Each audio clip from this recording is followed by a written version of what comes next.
Fala, filhotes, vocês estão vivos? No vídeo de agora nós vamos falar um pouquinho sobre essa obra aqui, ó.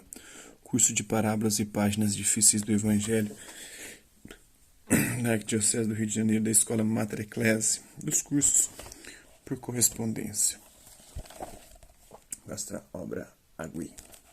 Esse é um pouquinho dela.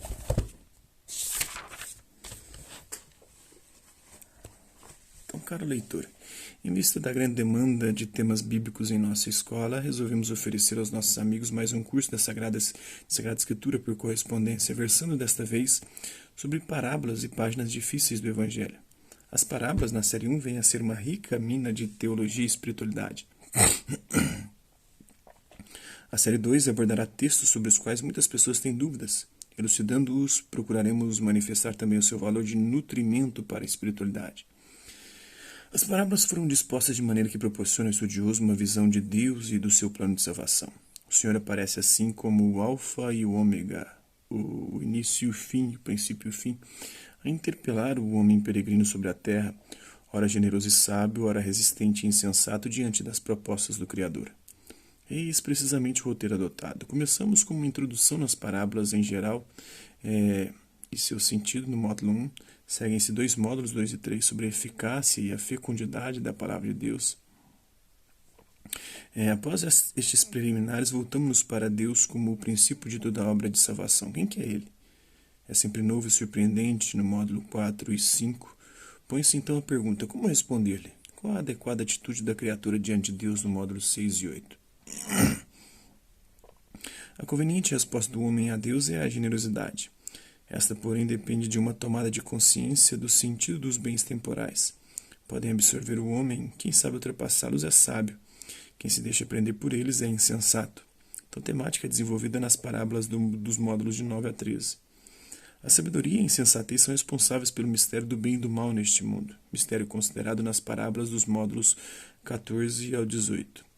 Para superar o mal e propugnar o bem, o Senhor deixou ao homem um recurso fundamental que fecunda toda a atividade dos justos e é o ponto de partida da conversão dos pecadores, a oração, aprofundada nos módulos 19 ao 21. A oração não é vã ou inútil, pois a misericórdia de Deus se revela inesgotável para com o homem que a ele se dirige nos módulos 22 e 27. Caminhando entre os escolhos desta vida, fortalecido pela oração, o cristão tem consciência de que tende aos bens definitivos. Por isto ele vigia e se prepara para o grande encontro com a beleza infinita nos módulos 28 a 30. Quanto à série de páginas difíceis do Evangelho, foram concatenadas de acordo com certa ordem cronológica, como se pode depreender do sumário deste fascículo. Esta série pode ser completada pelos módulos 22 e 24, relativos à existência e à ação do demônio, e pelos módulos 25 e 26, Jesus na Índia, do curso sobre o ocultismo.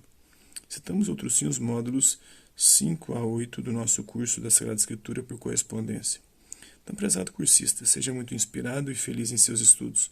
Semeie com mãos cheias e colherá em profusão, segundo o padre Estevão Tavares Bittencourt, da Ordem de São Bento. Então, temos o sumário, a série As Parábolas do Evangelho. Vamos lá. As Parábolas do Evangelho, módulo 1, as parábolas, a introdução, o estudo frutuoso das parábolas do Evangelho requer alguns conhecimentos prévios que este módulo oferece ao leitor. A lição: o que é uma parábola? O termo parábola vem do grego parabolé, que significa comparação. Deriva-se do verbo parabalo, jogar ao lado, colocar uma coisa ao lado da outra ou confrontar.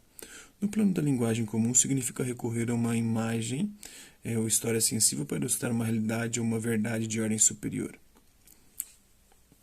Este modo de falar corresponde bem à estrutura psicossomática do homem. Este começa a conhecer as coisas sensíveis para poder se elevar às invisíveis. Por isso, as primeiras expressões da linguagem escrita eram imagens ou sinais que representavam coisas, casas, árvores, pássaros ou pessoas. O homem escrevia em imagens porque pensava servindo-se de imagens. O uso de comparações é tão espontâneo que se encontra nas diversas literaturas antigas.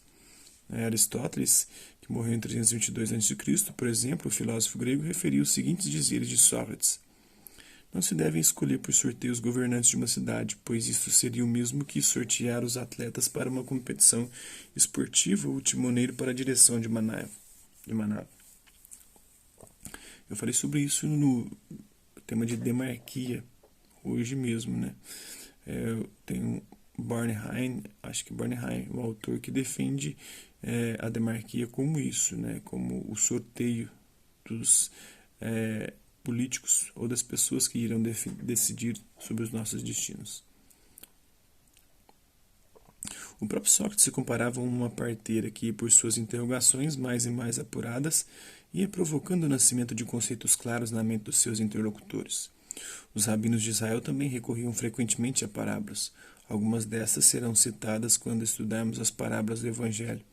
De modo geral, os hebreus serviam-se de imagens diversas no seu discurso, imagens que na Bíblia foram chamadas ou são chamadas de provérbios, fábulas, enigmas, canções.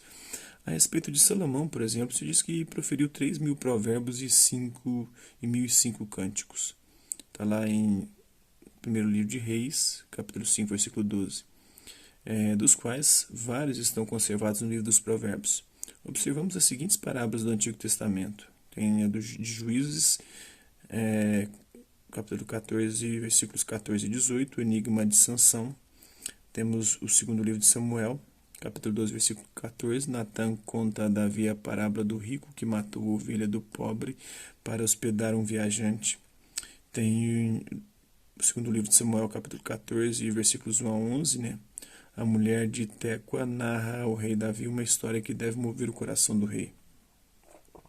Tem lá em Isaías, também, livro do profeta Isaías, capítulo 5, versículos 1 ao 7, o cântico da videira infiel. Há também parábolas encenadas ou ações parabólicas, como são as de Isaías, capítulo 20, versículo 2. Isaías se despojou para significar a futura ruína do povo. Tem Jeremias 19, capítulo 19, versículo 10. Jeremias quebrou o vaso de barro. Tem lá em Ezequiel, capítulos 4 e 5. Ezequiel realizou várias ações simbólicas para predizer o cerco de Jerusalém. No Novo Testamento são muitas as parábolas narradas por Jesus, como atesta Mateus, capítulo 13, versículos 34 e seguintes. Jesus falou tudo isso à multidão por parábolas, e sem parábolas nada lhes falava, para que se cumprisse o que foi dito pelo profeta. Abrirei a boca em parábolas, proclamarei coisas ocultas desde a fundação do mundo, como está no Salmo 77, versículo 2. Merece em especial destaque Mateus, capítulo 3, versículo 1 ao 50, as 7 parábolas ilustrativas do reino de Deus. Capítulo 24, versículo 45 ao capítulo 25, versículo 30, as 3 parábolas sobre a vigilância. Capítulo 21, versículos 33 ao capítulo 22, versículo 14, 2 palavras sobre os judeus e os pagãos. Temos também em Lucas, capítulo 15, versículos 1 ao 32, 3 parábolas sobre a misericórdia divina. Se a parábola é uma comparação prolongada, uma história que deve ilustrar uma verdade superior, ela é geralmente caracterizada pelas expressões assim é como, é semelhante. Estas se encontram ao menos implícitas no discurso do parabolista. De parábola se distingue a alegoria, que é uma metáfora prolongada ou um discurso proferido em linguagem trasladada ou imprópria. Ocorre, por exemplo, quando Jesus diz eu sou o bom pastor, e desenvolve esta imagem sem a partícula como o bom pastor. Conferir no Evangelho de João, capítulo 10, versículos 10 ao 18, Jesus também disse, eu sou a verdadeira videira. Lá no Evangelho de João, capítulo 15, versículo 1, eu sou a luz do mundo, lá em João, capítulo 8, versículo 12, eu sou o pão da vida, lá em João, capítulo 6, versículo 34, eu sou a porta, lá em João, capítulo 10, versículo 7. Na alegoria, cada traço do discurso tem a sua significação. Jesus é a videira, por exemplo, nós somos os ramos. O pai é o agricultor. Quem não produz fruto é lançado fora. Quem o produz é podado, purificado pelas provações para que dê mais fruto. Ao contrário, na parábola, o elemento que tem significação é a linha central, o fio condutor da história. Os pormenores podem ser meramente ornamentais, como se verá no decurso do nosso estudo. Muitas vezes fundem-se na mesma narrativa a parábola e a alegoria. É o que acontece quando Jesus fala da vinha, do proprietário da vinha, dos locatários e do herdeiro em Mateus capítulo 22, versículos 33 a 43. Deus Pai, o povo de Israel, os chefes do povo infiéis. Jesus não Jesus são nitidamente aí esboçados, né?